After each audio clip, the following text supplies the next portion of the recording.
What historical event has not, but should be, made into a movie? FedEx Flight 705 TL. Doctor, man tries to hijack plane to get insurance money to send kids to college. Crew fight back. Jet basically turns into weapon for them. The backstory of the hijacker was a tragedy very unfortunate, never fell into his favor. Auburn Calloway was a Stanford graduate who loved his family, but couldn't afford to send his kids to college. He used his experience as a Navy pilot and the location of Memphis to grab a job at FedEx. He was frustrated at the fact his life amounted to only flying airplanes, when he could have so much more potential. Calloway then devised a plan to die in a plane crash, so that he could send his insurance money to his ex-wife, so that his kids can go to college. He was going to be the flight engineer for the same flight, but the day before he falsified flight hours by a single minute. So he was on the verge of unemployment. On April 7, 1994, he packed a spear gun and hammers to disguise the hijacking as an accident. His plan was to turn off the flight recorder, and then incapacitate the crew with blunt force trauma, since investigators would rule out that they died from the force of hitting the ground. He would use the spear gun as a last resort. He would put the weapons in a guitar case, to not arouse suspicion. This took place before 9/11. So he just walked through without looking suspicious. He boards the flight, gets acquainted with the crew to lower their guard, and waits. 19 minutes into the flight, he walks into the cockpit and hits everyone with hammers. First Officer Jim Tucker was rendered unconscious. The other two crew, Captain David Sanders and flight engineer Andre Peterson, get off of their seats to stop Calloway, but he threatens them with the speargun he got from the back. Here's the crazy part: Calloway fucked with the wrong crew. Peterson grabs the gun and starts to wrangle it away. Sanders joins him in trying to stop Calloway. Tucker, still dizzy and disoriented, realizes the situation, and goes back to what he learned. Ex-Navy, Vietnam vet. He knows a thing or two about planes. He treats the jet like it's a fighter aircraft, turning it 140 degrees.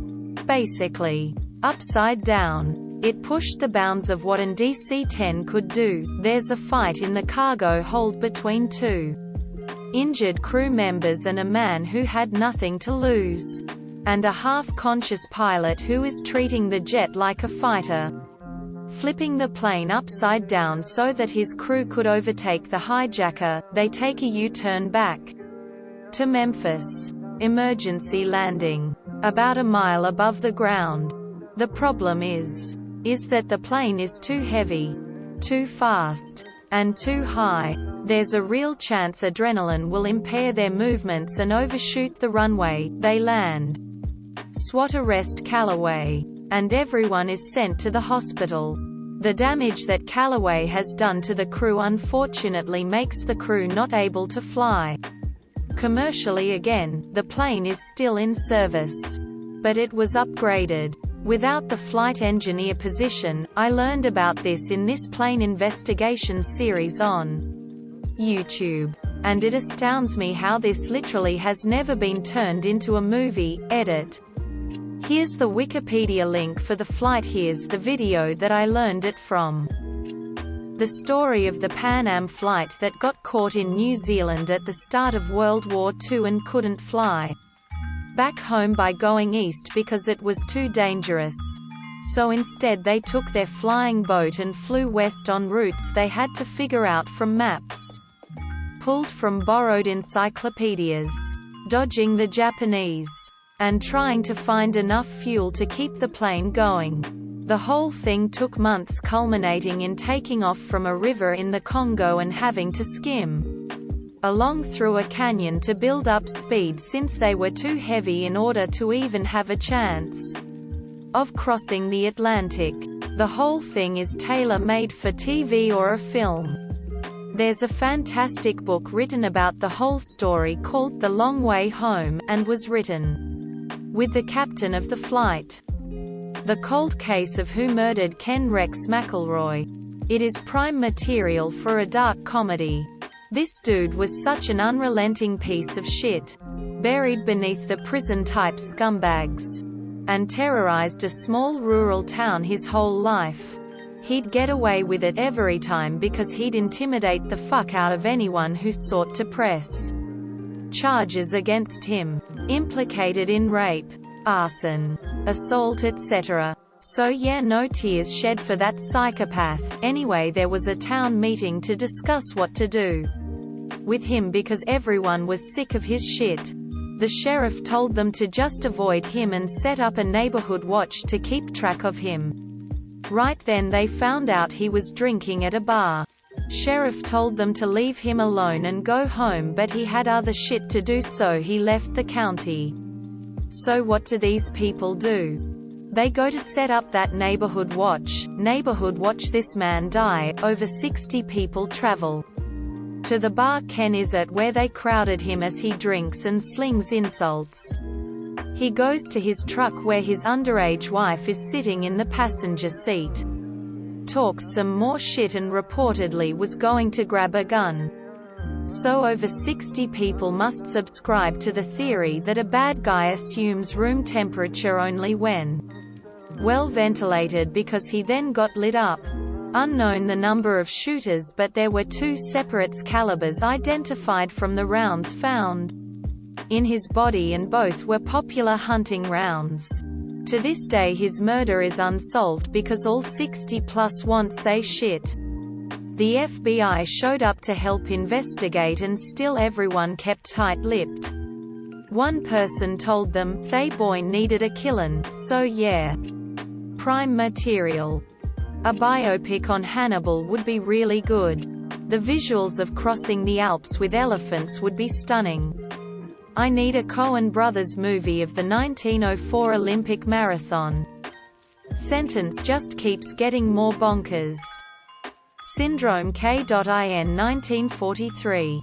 A hospital in Rome located next to a Jewish ghetto. Let Jews fleeing Nazi raids hide there. The professors in charge admitted Jews under the fake diagnosis of Syndrome K, described as a highly contagious and dangerous disease. This successfully kept the Nazis out of the quarantine wards and the Jews safe for the duration of the war. The Goianas incident. Dad stole a radiotherapy capsule from an abandoned hospital. Didn't know what it was and opened it. The Nihao incident. During the attack on Pearl Harbor, a Japanese Zero was damaged by anti-aircraft fire and crash-landed on the remote Hawaiian island of Nihao. The Hawaiians, initially unaware of the attack on Pearl Harbor, treated the pilot with generosity and respect. After news of the attack came out, the pilot was placed under guard. With the help of some sympathetic locals, the pilot broke out and took 2 hostages. Ben Canahel and his wife Ella. Later that night, Ben and Ella decided to fight their way out. Ben was shot 3 times, but still had enough strength to lift the pilot over his head and throw him into a brick wall. Ella, thinking her husband had been mortally wounded, killed the pilot by bashing his head in with a rock. Both Ben and Ella survived the incident, and Ben was awarded 2 medals for his actions. Ella, who actually killed the enemy combatant, received no formal recognition. Oops.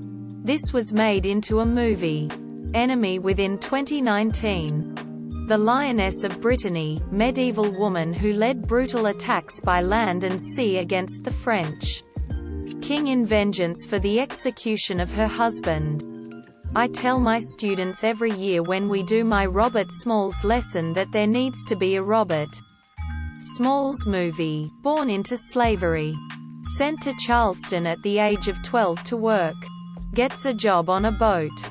When the Civil War starts, he steals the boat and snuggles his family and the family of the other slaves past Fort Sumter and out to the North Blockade. Becomes a folk hero and meets with Lincoln and Edward Stanton to convince them to allow blacks to join the army. Personally recruits thousands of blacks to fight. Becomes the first captain of a ship in the Navy. Wins numerous engagements during his service. Wins a seat in the SC House and then the US House. Fights against racist groups like the Red Shirts. Overcomes false accusations and earns his seat back. Dude is amazing. It's been battered around a few times in Hollywood, but the history of how the ancient Hawaiian islands were united under one man to form the Hawaiian Kingdom is epic. The time John Adams and Benjamin Franklin were in France trying to gather support for the revolution and all the shenanigans they got up to. Unless it's covered in the various movies about Lincoln. John Wilkes Booth's 12 Days on the Run are really damn interesting in my opinion. Battle of Jutland could use a modern movie depiction. Massive battle. Day and night. High drama. Tension. Massive explosions. What more could you ask for? The Spanish invasion of the Aztec Empire by Cortés. There are so many unbelievable events that led up to the fall of Tenochtitlan and Montezuma to reign. Unless it's been done already. The life story of Qing Shi. She was a Chinese prostitute that because the deadliest pirate of all time, at the height of her power. She commanded over 800 large ships, 1,000 smaller vessels and over 70,000 pirate crew. Comprised of both men and women. Besides the Napoleonic era, I feel 19th century France has a lot of potential for historical movies. Due to how much stuff happens during that time period. If I had to pick one event in particular, it'd be between the birth of the Second Republic to the Second Empire. Robert Smalls, a black slave that stole a Confederate transport ship, freed the slaves aboard, and sailed it to the Union to be converted into a warship. Oh, and then he became a congressman in South Carolina. The year 1066 when the Vikings invaded England and then the Normans invaded England. Massive amounts of drama too. Xenophon. He was a student of Socrates that was commander of a Greek mercenary company under Cyrus that nearly captured Babylon, then had to retreat to Greece. Philosopher, historian, and military commander. Peloponnese War would be awesome too with Alcibiades and Pericles. The Battle of Castle Itter. One of the final battles of World War II, which involves a U.S. tank division teaming up with Austrian resistance fighters, a German army major and a high-ranking member of the SS to protect and free high-ranking French prisoners from loyal Nazis in a medieval Austrian castle. Seriously, it sounds like a random old history DLC from a Call of Duty game, but it actually happened. I know we have like 8 million WW2 movies, but how this hasn't been made yet still boggles my mind. Not really history, but retelling the Epic of Gilgamesh on the silver screen would be awesome. Defense of the Polish post office in Danzig. I know it shows up in the movie of Tin Drum, but it really deserves its own full treatment. Lightly armed and barely trained postmen hold off the SS. Not a happy ending but a really good tale.